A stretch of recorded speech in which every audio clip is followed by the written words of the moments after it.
Hey everybody, welcome in and welcome back to the Gym Lounge Happy Hour. I'm Red, this is co-host Noah, and we feel like we covered a ton of stuff last week and we got a lot more to dive into this week. But before we really get into things, I do have one question. I had someone approach me this week, a friend of mine, and he's like, hey, I need to lose some weight in 11 days. What should I do? What would have been your answer to that? Water cut.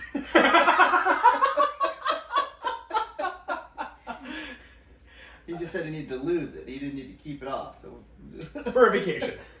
You gotta burn calories, right? So the Sure. easiest way to do it, cardio. Hopefully his diet's been somewhat consistent, and you'd start trimming back the calories you take in on certain days, and go from there. But I mean, 11 days is not much to No. deal with at all. I told him cut out all his carbs, keep it below 100, and then hit and burn an extra 500 calories a day over what he was burning previously. Are they currently active and following their diet and everything? They probably weren't really following much of a diet. I think they started eating what they would deem healthier in the last month or so, and they go to the gym regularly-ish. And so that's why I just threw in the 500 extra calories, whatever you got to do to get 500 extra calories off that you normally don't burn. And I'm like, you might be able to, excluding water weight with that, drop off like 3 pounds in 11 days. Yeah. Water weight, maybe if he's normally eating 200 grams of carbs, that water weight will be significant-ish. Sure. But- Sure. I think what we've experienced, what's been typical to in terms of weight loss, is half pound, 3/4 pound a week in a healthy carb cycling fashion. Sure. I haven't got anything crazier than that, other than the water cut. Yeah. Water cuts are fine. So, I wanted to dive into some questions here. Just talking to people about our history again. I know you've had issues. Your background, you cheer, wrestling, track. Yeah, I played football, track, football. You came in with some shoulder issues into the gym, correct? Sure, yeah. I have, for sure, a torn labrum in my right shoulder, likely a torn labrum in my left shoulder. The right one's been MRI'd, the left one just feels the same as the right one, so. How has that affected since you started your gym life here the past 2.5, 3 years? Here, by the time I got here, it was, for the most part, corrected. I mean, obviously there's some lingering things. I have cysts as well in the shoulders, so if those get into a spot where it pinches, it hurts, those types of things. But in general, the torn labrum, not a whole lot of issues by the time I got here. I did kind of just not do a whole lot with my shoulders for about 2 years because every time I lifted it would hurt. But once I started lifting through that and building up the muscles all around the labrum and everything, the pain kind of went away when I did stuff. And by the time I got here, I was at that point. Sure. Do you remember anything specific, any sort of technique with, especially your overhead press, right? That's probably where Sure. the most. Anything specific in the overhead press that you would do? Any sort of technique to kind of avoid that pain? No, I was an idiot lifter and just lifted at that point. There wasn't a whole lot of technique. It was just lift. And the only thing I did to avoid the pain was to not lift. And did re-injure my shoulder, more rotator cuff a few years back. And when that happened too, same thing. It was before I got here. I just chose not to lift. Anything that would hurt it, didn't do it. But that drug on for 6 months. And then it finally seemed to heal itself, and I was able to push past that as well. But no surgeries, no physical therapy? Nope, didn't do any physical therapy, didn't do any surgeries. Took surgery off the table. Labrum tears are pretty common each year, and the general assumption is you tear it, you get it repaired, you're going to tear it again with cheer, most likely, which is very common. And a lot of times when you tear it that second time, I guess there is not enough tissue to then repair it again. Gotcha. So you generally don't want to do that labral surgery until you're done doing things that are likely to tear it again. Gotcha. But you've been able to work through that. Yep. Your overhead press is one of your strongest lifts. Sure. In relation to your other lifts. Yeah. So pretty awesome that you've been able to push past that. Myself. Oh, you want to talk about your issues? Yeah. We only got 45 minutes. We don't have enough time. But we can start. So I've never had any major issue until I started lifting heavy and exposing them. I've got a history. I played baseball all my life. That's kind of it, unless you count, darts. Super intense. So, when I first started lifting a few years ago, started building strength. Started doing things correctly, eating right, maybe not stretching and maintaining or creating any sort of flexibility from the beginning, like I probably should have. I did tear my hamstring in softball, thinking I could beat out a routine ground ball to shortstop. It's very competitive softball. Yeah, it was super competitive. It was my first softball game in years, and I never went back. So, but outside of that, haven't had any hamstring issues since then. Really hammered them, strengthened them up. The issue I have been dealing with is nerve pain in my arms, specifically my left arm. So a little bit of background, I've got a history of sleeping on my arm, waking up in the middle of the night with, I can't feel it, I can't move it. Talking with a physiotherapist and a couple trainers, that's causing some damage, it's causing some issues, which carried over into specifically bench press. And the best way I can describe it is and the location changed because it's all throughout my arm, but when I'm benching, it feels like a growing pain in my humerus, this upper part of the arm here. And it makes it very difficult to concentrate on any sort of form or technique when the weight gets heavy enough. So, been trying to work through that. I was going to a physiotherapist once or twice a month. That was helping. I started getting rid of the pain while I was benching, and I also changed my sleep habits. I stopped falling asleep on my arm. Still dealing with that though, and I'm trying to figure out some other avenues. Maybe the next couple episodes, hopefully I'll have some better answers for you guys. But the physiotherapist having to work if you can afford it. A little bit expensive, but definitely worth it. Physiotherapists, by the way, like massage therapists, physical therapists, kind of semi-wrapped into one. It's not one of those massages you just hang out and enjoy. It's pretty painful. It's a lot. They expose a lot of issues you didn't know you had. So I thought that was my biggest problem until after I've been wanting to get blood work done since I was like 25. I kept telling myself, I'm 32. It's been a little while. I just thought it was a good idea to check it out.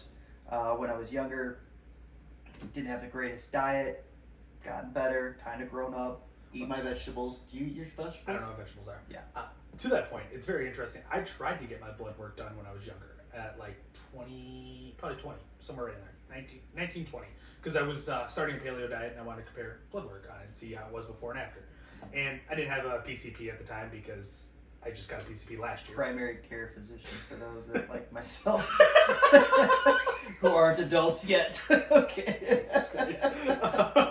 So I didn't have one, so I just went to the immediate care and said I wanted to get blood work done. And I want to get a physical and blood work done. And so they gave me the physical. He's like, you shouldn't need blood work. I just want to get it checked out. Wouldn't give it to me. Really? And since then I didn't go try to get blood work until this past year. Yeah, that's an interesting response, and that probably a conversation for a whole other podcast between insurance companies and the health industry and everything. But so I wanted to get it once 25, didn't get it till the end of last year or the beginning of this year, and the results. So I'm pretty decent shape. I'm 5'8". 193 pounds. I don't want to say I'm not extremely lean, but I'm definitely not obese by any means. I wouldn't say I'm unhealthy. People would look at me and be like, okay, yeah, you're fine. The blood work was brutal. Blood work definitely shows that you're a regular at Rosati's. It did. So I've been going to Rosati's, getting pizza since 6th grade. Yeah, and it's definitely my favorite place. But I'd go about once a week, at least once a week. Get a slice, get a 12-inch pizza. It was phenomenal. It was great. It's a great lifestyle until I got blood work. So, blood work revealed a lot of things. To start, my good and bad fats were all over the place. My triglycerides were super high. And then there were a lot of indicators that pointed towards kidney issues or kidney concerns. And I'm like, man, this is a lot to take in. It was a shock. And then I think the biggest shock of that, which I don't know if it's a big a shock 'cause with what I know now, but the blood test I took also included testosterone levels. Testosterone ended up being super low in comparison to the reference range that they gave. So for those that don't know, testosterone outside of the sexual side of testosterone, you know, it's not just that, it's energy, and then it affects other hormones in your body too. It's good for building muscle. So there's a lot of other positives to having normal testosterone, and I wasn't even close to the bottom range. So I'm like, oh crap, I don't know what to do about that. But we changed the diet, and that was in January. Yeah. We're now in May, so it was 4.5 months-ish of dieting, and I wouldn't call it a very specific diet. Not much change other than I cut out pizza. I overall, there were a few times. It broke down a few times, but in comparison to what I was doing before, not even close. So I finally got blood tests back, or did blood tests again, and my triglycerides lowered. Not even a concern anymore. There were still other concerns about kidney function, and also I had been supplementing glutathione, which is supposed to help kidney function as well, among other things. But we're gonna have to make some adjustments moving forward, because What was the testosterone? the testosterone. Okay, so the first test, the low number for 30-year-olds, or the 30-year-old range, was 300. Mine was 209. Which is a total test. Yeah, and then the total test for this most recent test was 243. The difference being that the second test was taken in the morning. Your testosterone is highest in the morning and then drapes off throughout the day. The first test I took when it was lower was taken at 1 p.m. in the afternoon. So I'm attributing that to the difference in numbers. But So even if that was, let's say, the 50 improvement, still below the 300 low-end reference range. right, and for those that don't know, for the males that don't know out there, your testosterone starts dipping at age 30 for most people. I had no idea that was a concern starting at age 30. Age 30, you still feel relatively young. For those who haven't gotten there yet, you get there and you'll find all your health problems like the rest of us, I guess. But and some people are theorizing that our generation, 30 to 40-year-olds, somewhere in there, are going to have greater testosterone problems than the generations prior to us, because we've had a lot more processed food, which food plays a factor in your testosterone production. So there is a thought that we may be seeing greater testosterone issues than any generation prior to us. Because I also had my blood work done same time he did, and my testosterone was 300 exactly. So not good either. And I've done some things to try to correct it, but I have not gotten follow-up blood work done yet, so we don't know where I'm at. But so regardless, even if yours, let's say tests were done at the same time and there wasn't really an issue, it was still up to 250. Improvement, sure, but not doing anything to really make you happy. Right, for sure. And then just for everybody's knowledge, when you get a blood panel done at, you go to your primary care physician, say, I want to get blood work done, I'm feeling some type of way, it's not, they don't test your testosterone unless you show symptoms or bring up symptoms of low testosterone, Yeah. which is mind blowing to me because of Oh, how absolutely. important testosterone is for everybody, not just males. Yeah. But yeah, that was mind blowing. So it was not good. It was not good. I'm gonna come up with a plan, and I'll share that plan with you guys. And we'll probably end up getting blood work done in, I don't know, 3 or 4 months again. Sure. There are other avenues to getting blood work done. By the way, you don't just have to go through your primary care physician, which was a great find by one of the trainers we were talking to. You can order a blood test online, a basic blood panel, and it was. I didn't know it was super comprehensive at the time because I didn't have anything to compare it to. But we got this blood test done, and it was $160, $70. Yeah, 170, something like that. Something like that. So you pay for it online. You go get your blood drawn at a lab. You can pick a location in your area, and then and it was like 3 or 4 days later, I had this 4-page report of blood work. Right. And I ended up bringing that to my primary care physician when I went in this most recent time, to discuss. I needed a primary care physician. That's why I went.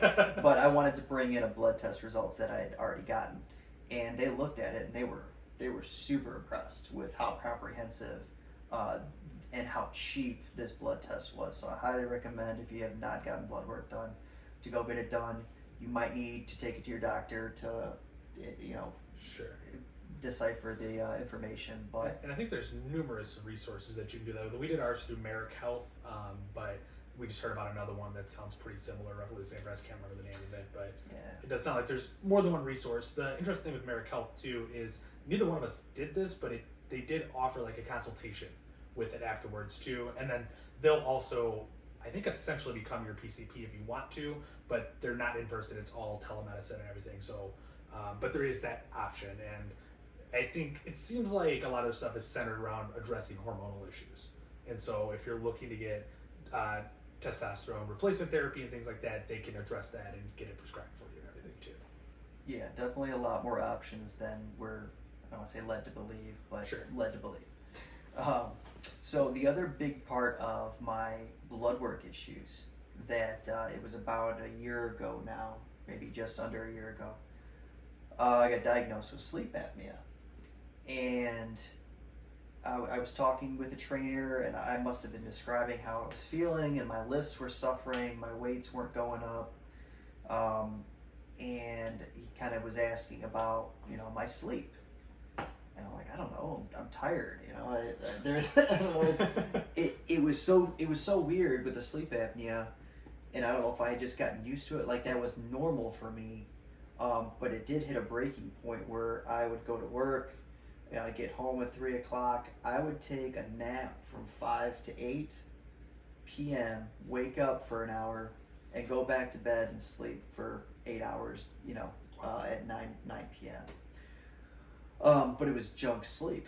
It wasn't doing me any good. So sleep is super important to recovery and just bodily function if you don't know much about it. But sleep apnea is super dangerous in terms of it just messes up everything in your body. Nothing functions properly without quality sleep.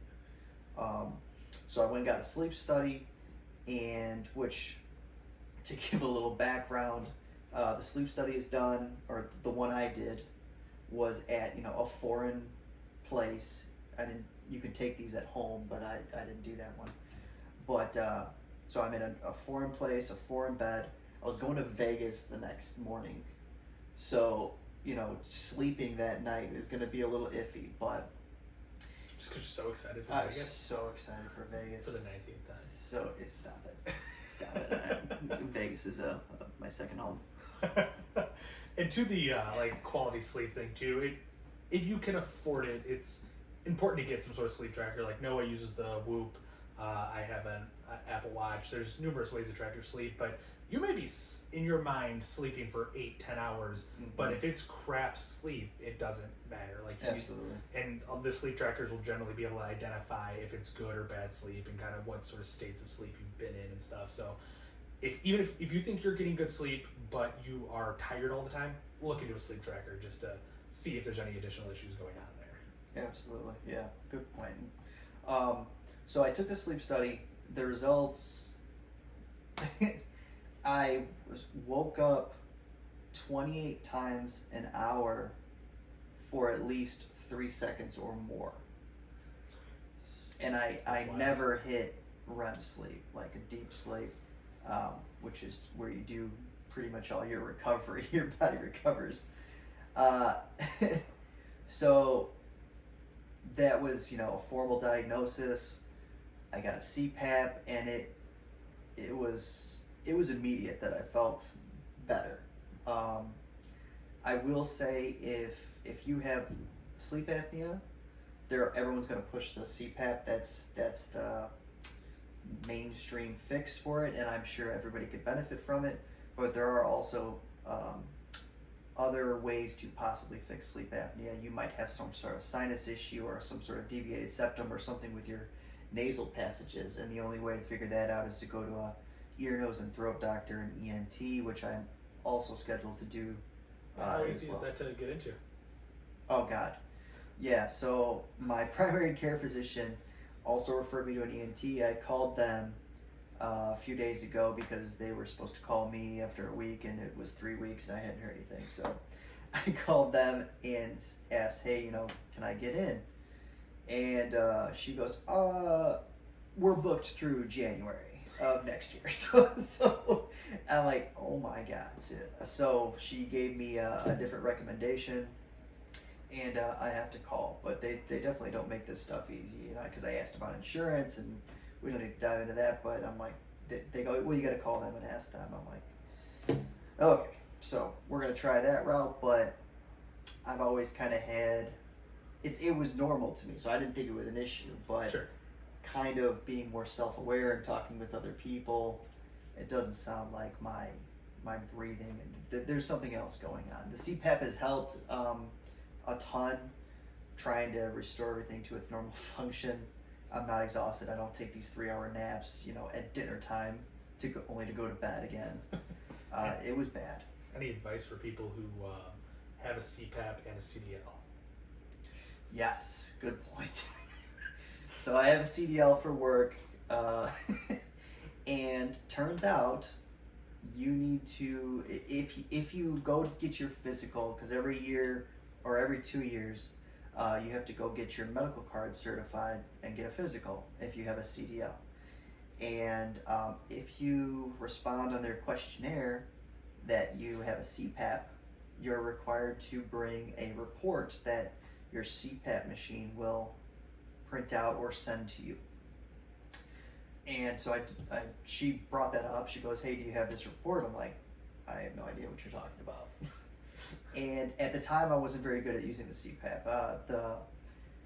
It's very different.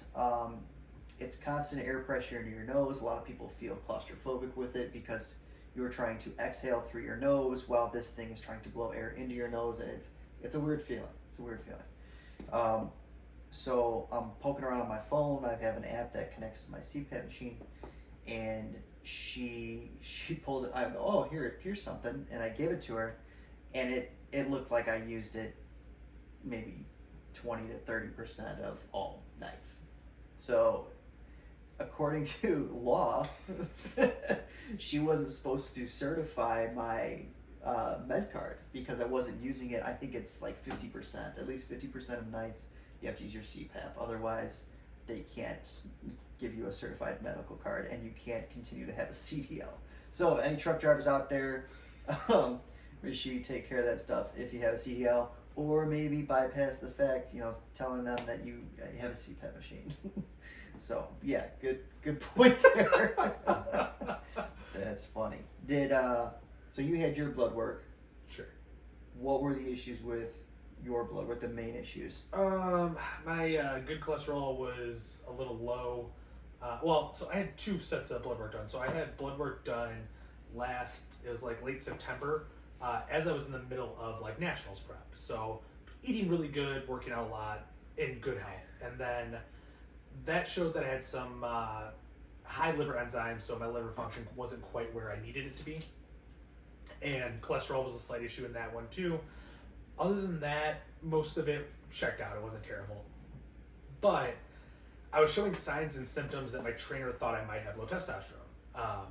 And so, me being me, I continued to put off the additional blood work because that blood work, crazy enough, took that in September, did the physical for it in March prior, and waited that long to get the actual blood work done. So he was like, hey, you should get your blood work done again just to kind of see, where you're at. We think your testosterone might be low, so let's, at least get that checked out. So, do you remember why he thought that? I was lower energy, lower motivation were kind of two big indicators for the most part. I think there might have been some other stuff, but those were kind of the big things. And that was atypical. Like, motivation generally hasn't been an issue for me. And energy, I work from home, I make my own schedule, so generally energy's not a huge issue because I can sleep when I need to sleep. So right, and your diet was on. Yeah, the diet was good. So like there wasn't anything there that was like, hey, that makes sense as to why you have low energy or low motivation, other than potentially a hormonal issue. And so I put off doing my second set of blood work until like the end of December. And from September to December, some things happened. After nationals, I'd been in contest prep and dieting for almost 2.5 years straight at that point. So nationals hit, and I knew I was going to take a break. And so I weighed in at nationals at 200 pounds, but obviously water cut, so I bumped up to like 215, 220 right after nationals. By the time I decided to get this blood work done in December, I was 245. Fred's got a habit of going off the rails when you take your breaks. Just you break hard, is what. Yeah, I make it worth it. It was, so things were not the same as when, I was in nationals prep. I was not eating good. I was barely working out. I was eating 3 or 4 days a week, but the workouts were trash because even after nationals, because now diet went to shit, my motivation tanked even more. And so like it was almost like the nationals prep was upholding my motivation and energy to a certain extent to at least a relatively decent level. Sure, at least you had something you were shooting for still. So yes, and the diet was on point and things like that. So diet went to shit, wasn't training for anything. So get the second set of blood work done, and surprisingly not a ton had changed. My liver enzymes got slightly worse, cholesterol slightly worse, but we're talking like, I think my HDL went from like 34 to 37. Like we're not talking HDL being your good fats. Yes. We're not talking like it went insanely dead, but testosterone included in this blood work. First blood work, no testosterone included because it was just through my PCP, and they, like Noah said, they don't tend to include the testosterone. So we get testosterone on this one, and as I said earlier, my testosterone was low, not as low as Noah's. I laughed at him so hard when he got his results back, and I was just making so many jokes, and then I got mine back, and that was... Yeah, I guess it was my results that prompted you to really go get your blood work done. Yeah. I usually let him do the scary stuff first, and then I jump in. I jump on the bandwagon afterwards. Yeah, it's great. So my total test was 300, which is like, I think it's 325 was like their reference range up to like 900. So I was just below, or it might have been 300 was the bottom end, but regardless, I was just below or just into it. But then also there's your free test number, which from what I kind of understand is slightly a more important number. That's the testosterone that you're like actually using for various things. And I think that one, the reference range was like 15 to 25, and I was at 11.7, so pretty far below that. You were at what, 7, I think. So it was bad. It's still not good. Well, that's the weird thing too. We found out when he got his blood work done this time, the way they test for testosterone can be different at different labs. So he's got a totally different number this time as free test, and so it's near impossible to compare to his old free test number. Because like this time was what, like 60, which would have been like a mile above the range that from our previous test. So. Yeah, the reference ranges were different, which was again super interesting. It's a learning process going through this. Well, once he like sent me that, it was at 60. I'm like, it doesn't even make sense. So I was looking it up, and a lot of it says that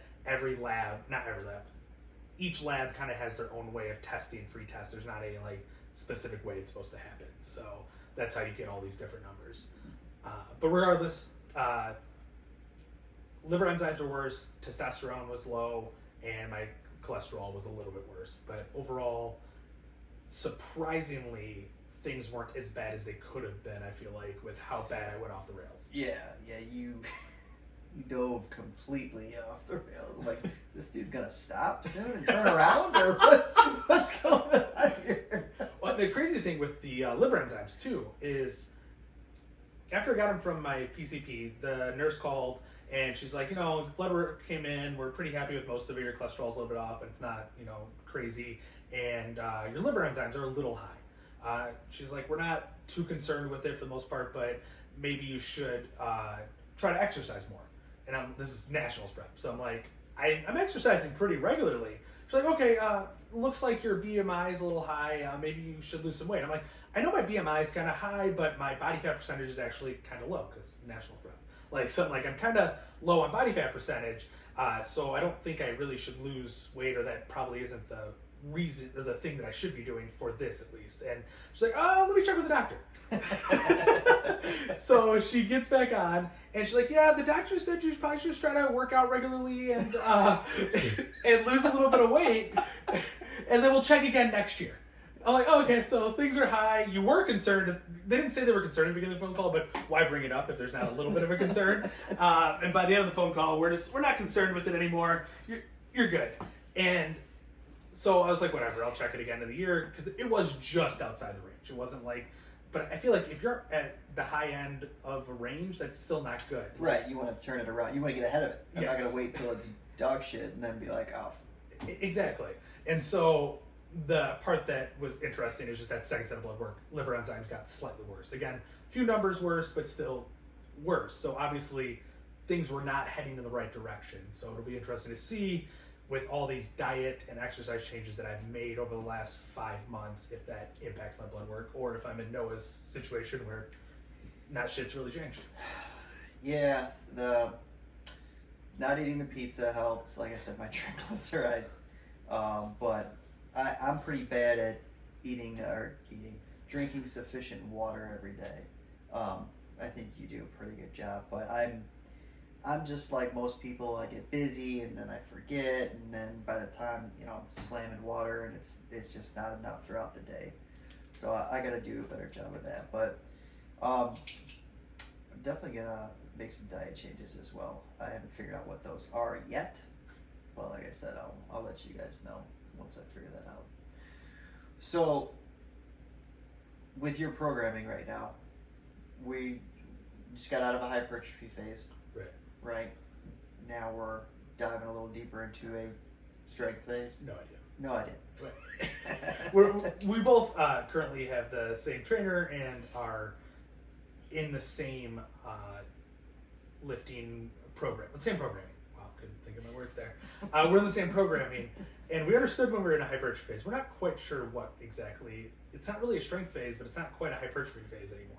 There's a lot of interesting stuff going on, but you're going to have a shift at some point here. You were kind of thinking of a new direction. Sure. I mean, I know with the current plan that I'm on, it was like 3 phases. It went from hypertrophy to, in theory, a power phase, which I guess could be what we're in right now. And I don't really know what that means. And then we should open a gym. Absolutely. And then it's supposed to shift into a strength phase. And then we run that all through again, because I'm kind of in off season because I'm not competing this year.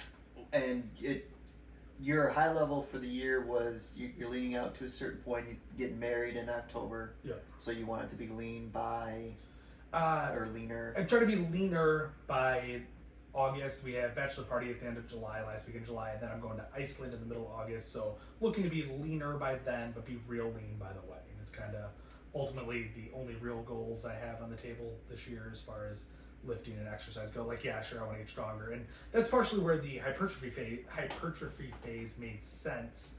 And what we're doing is, you get to a certain size, your muscle size, and then you try to maximize the strength potential of that size. And since I wasn't looking to compete this year, strength wasn't a focus, so we might as well try to grow my muscles bigger for the future so I can have a greater potential of strength. And a hypertrophy phase, hypertrophy meaning growing muscles in Right. size. Yeah. Okay, so there's a difference between growing in size and growing in strength, and growing in power. So just to clarify that for Sure. everybody. Hypertrophy phase also good for maintaining strength too if you're trying to cut weight. But they're a struggle. They are hypertrophy very mental. It's mentally heavy, taxing. Yeah, I would say I probably got like 60% out of this is what I should have. Because just trying to push through sets of 15 on a squat or something. A heavy squat. Yes, right. Like it's, I don't know. For me, that's difficult. Some people love that stuff. Right. Nah, I'm with you. Anything over 5 reps and I'm a little upset. It's cardio. It is cardio. 100%. And so I'd say we both kind of struggled through that hypertrophy phase. And what we're on now is a lot more palatable, I would say. Yes, absolutely. Absolutely. So speaking of programming, how do you think things went this week after you just told us it's a struggle? Shit, what did I don't even remember this week at this point. I guess we still got one more lift left this week, which that's actually normally my tough lift of the week. It's squats. Yeah, it's a squats. It's not just squats. It's heavy squats with an AMRAP, so a set with as many reps as you can do until failure, as many reps as possible. It's AMRAP stands for. Yeah. And then it's front squats after that. Yep, front squats. And for then, a ton of reps. Is there a hack squat? I think? No, that was a few days ago. But the it's the squat is a 3x3 and then the AMRAP, the plus set afterward, and like I don't get to use RPs and pick my weight very What's much. an RP? It's a rate of perceived exertion, so it's kind of a rating scale that is the inverse of reps in reserve. So if you have 0 reps in reserve, you got an RPE 10. If you have 2 reps in rep in reserve, as in this is how many reps you have left in your tank. So if I have an RPE 9, I have 1 rep in reserve, and it's a level of difficulty, a scale of difficulty. So a lot of trainers typically will allow their clients to pick their RPE because it's how hard is it to you. My trainer doesn't trust my RPE picking skills. Nobody should trust your RPE skills. So we did set this initially off in RPE. Like when we first squatted week 1, it was RPE 7, and with an AMRAP afterwards too. So I think he used probably that AMRAP to dictate whether it was within the right RPE. Sure. Would be my guess. And then he's just been prescribing weights from here on out. So I think we're at a point where it would have been roughly probably like an RPE 9, maybe even an RPE 10 week, followed by an AMRAP. So it's not going to be a great week. But the rest of the lifts, I think overall it was a decent week. It wasn't bad. I hit 6 reps on a 295 bench, I think, on my AMRAP, which I was hitting 6 reps at 265, I think, week 1. Yeah. So, I mean, it's definitely, there's been improvement for sure on that. Your deadlift looked good too. Yeah, it finally still didn't feel good this week, but it'd been bad, really bad for the first like 4 weeks of this. And we were coming off of stiff leg. Yeah, well, we had done high rep regular deadlifts, we had done RDLs, stiff leg deadlifts, and no like normal just strength deadlifts from the floor. And so I think our minds were a little messed up with it and things like that. And yeah, definitely a lot of relearning the technique or getting reacclimated to that position. And sure. Yeah, it was interesting for sure. How do you feel like your lifts went this week? I think overall was good. The squat day, as much as which was last Sunday, that lift, the first lift went good. The first squat exercise went good. I was able to push through, 6 reps and something that I don't think you expected me to get more than 3. No, watching it, it looked like he had maybe 4 reps tops. And that's the type of lifter I am. I remember doing a 6 sets of 12 on a heavier squat for me at the time, and I got to rep 6, and every rep after that was slow and grindy and extremely mentally taxing. But as much as people think like, oh, you're not going to get this rep, I do. You're a completely different lifter. I don't even know how to. It's got to be a confusing life for you. Oh, for sure. There was a time I was deadlifting sets of 3, don't remember the weight or not, but it was sets of 3, and maybe an RPE 8 is what I had hit, I think, at that point. I don't know what I was shooting for, but I had hit it like an RPE 7 or 8. 3 clean, pretty smooth reps. And I was short of whatever RPE we were aiming for. So we're like, you know what? Did we add 5s or 2.5s? I think it was 2.5. I think it was 2.5s each side as well. And I think at this point we're thinking probably somewhere around 350 would be my guess, I think, because I don't think I was quite a 400-pound consistently repping out deadlift or everything at that point. So still not a high percentage. We're talking 5 pounds total. I didn't get a rep. Not a single rep. No. And I'm just staring at him. I'm like, lift it. Pick it up. Pull, push, do something. It never moved. And it's consistent like that to a certain extent across all my lifts. And it's also it can be set to set. Like last week for squats, I went in, set up for a set of 3, squatted it down, and didn't get back up for 1 rep. Put it back up, racked all the weight and everything, and then put the weight back on the bar. Went and hit 3 reps, no issues.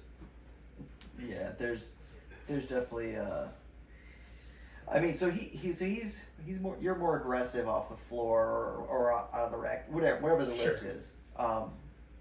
His reps look very strong and speedy, but then all of a sudden he just hits a wall, and it's like I did not see that coming. So it's pretty interesting when we lift together, and it's been takes a long time to get used to each other's lifting styles and decide when, okay, I should push him to add more weight, or I should back him off, or he's good. And that it's very helpful to have someone lift with you that has lifted with you a lot when you're trying to determine an RPE. Absolutely. Because, it may feel one way, but you watch it from the outside, it's like it was nowhere near what that was. Well, to that point too, take videos of your lifts every once in a while. Yeah. When you think you've got nothing left, and then you look at it and the weight is just flying. It never slows down throughout the reps. Right. That might give you a better indicator of, hey, your mind is going to quit long before your body does. There's watching the speed is very useful. There's actually a little bit of science behind like how much a rep slows down and like percentage and things like that. And obviously you're not going to sit there and calculate the length of your rep as you're doing a rep, but if you go watch Nippard, is it Jeff Nippard? Yes. Jeff Nippard, I think, whatever, his last name's Nippard. He has a video on YouTube, pretty big YouTuber, you'll find it pretty easily. He has a video on RPEs and how much they slow down depending on what the RPE is, like from rep to rep.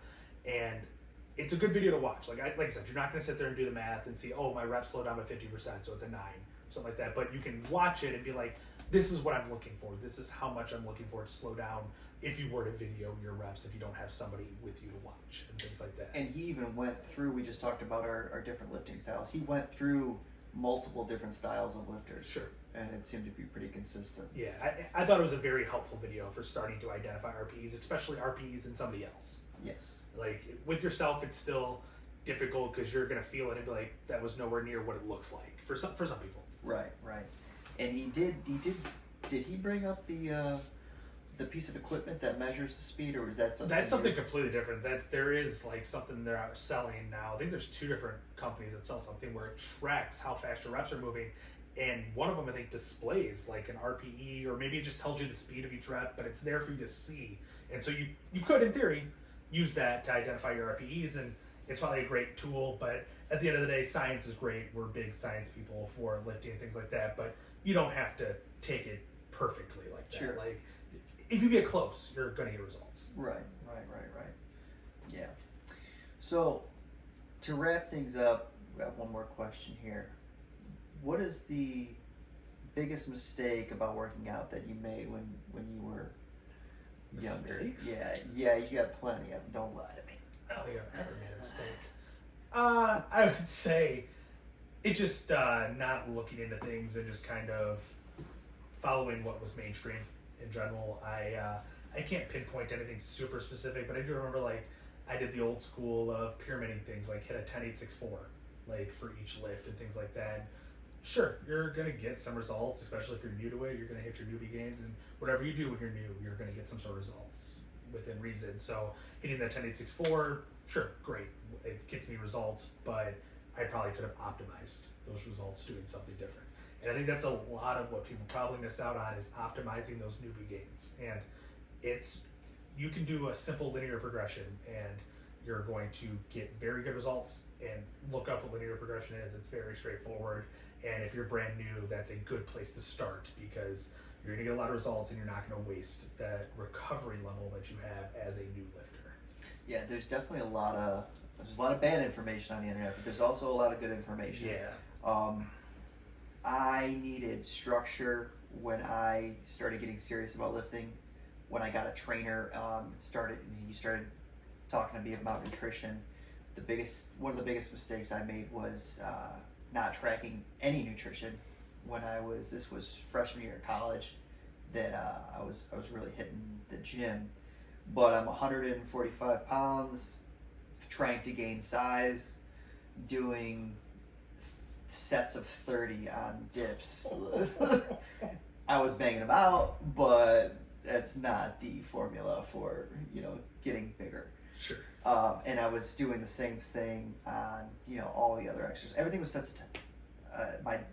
Again, I think I told you guys last episode, this came from my dad, and I just never dove into it. But I highly recommend, doing some Googling if you guys are new to lifting, getting into lifting. There's a lot of good free apps out there too that'll help with that. But there's a bodybuilding.com has an app. They do. And like some of my favorite resources, at least on YouTube, is Nippert, as I mentioned, and then also I like Alexander Bromley. He's more strongman focused, but he does give general tips and things out there. So for me personally, those are two people that I look to when I'm looking on the internet looking for information, and I tend to trust what they have to say. I don't know if you have anyone else you look at consistently. Not consistently, no. I guess you use Squat University a decent amount. Yeah. But there's not a lot of programming, I don't think, that they're talking about. It's more technique. Right. Squat University has been great for the one-offs, any sort of aches or pains, which you should expect if you're going to get serious about lifting. Sure. Don't let that scare you. Just because something hurts doesn't mean it's a bad pain. There's no growth without any sort of discomfort, so keep that in mind. Before we wrap things up too, figure finish it with a little bit of a fun story. And I was going to ask you this last week, but we're running out of time a little bit. So it was during Noah's water cut when we were in Kentucky. So why don't you walk us through what happened to the room below us while we were in Kentucky? Okay, so I forgot where I was in weight when we got down the day before weigh-ins, I believe. Yeah. And I, was still working on cutting weight, so that included hot baths, that included a sauna suit, that included some magnesium citrate, which, well, if you haven't tried that, try it. Give it a shot. That'll clean you out. So we're doing these hot baths, and I was doing these hot baths in a sauna suit. It was absolute mess. We're on the second floor of this hotel, and so I cranked the bath water to as hot as I can freaking stand, and I hop in for 15 minutes, hop out, continue to sweat, and continue that process over and over again. We get a call to the room.